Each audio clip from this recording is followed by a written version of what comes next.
প্রিয় শিক্ষার্থী বন্ধুরা, আজ আমরা একটি নতুন ভিডিও নিয়ে এসেছি। 2026 সালে প্রাথমিক বৃত্তি পরীক্ষার সিলেবাস, মানবন্টন, প্রশ্নের ধরন প্রকাশ পেয়েছে।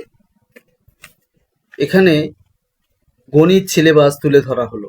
এতে প্রাথমিক বৃত্তি পরীক্ষার শিক্ষার্থীরা ভালো প্রস্তুতি নিতে পারবে।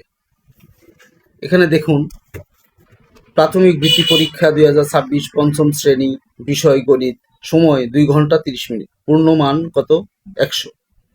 তো এই প্রশ্নপত্র কাঠামো কি? এখানে প্রশ্নের ধরন 1 নম্বরে দেওয়া আছে বহু নির্বাচনী প্রশ্ন 10টি থাকবে, 10টি উত্তর দিতে হবে, 10 মার্ক। 2 নম্বরে শূন্যস্থান 10টি থাকবে, 10টি উত্তর দিতে হবে, এখানেও 10 মার্ক। সংক্ষিপ্ত প্রশ্ন 16টি থাকবে, 16টিই উত্তর দিতে হবে, 16 মার্ক।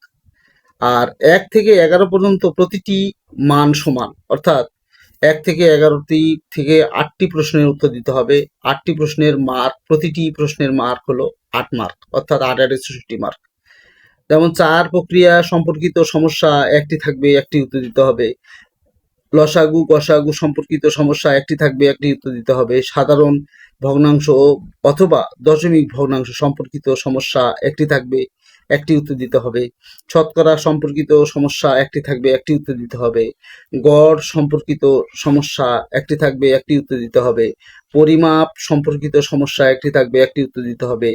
জ্যামিতি সম্পর্কিত নির্দেশনা অনুসারে চিত্র অঙ্কন ও অঙ্কিত চিত্রের বৈশিষ্ট্য লিখন 1টি প্রশ্ন থাকবে, 1টি উত্তর দিতে হবে।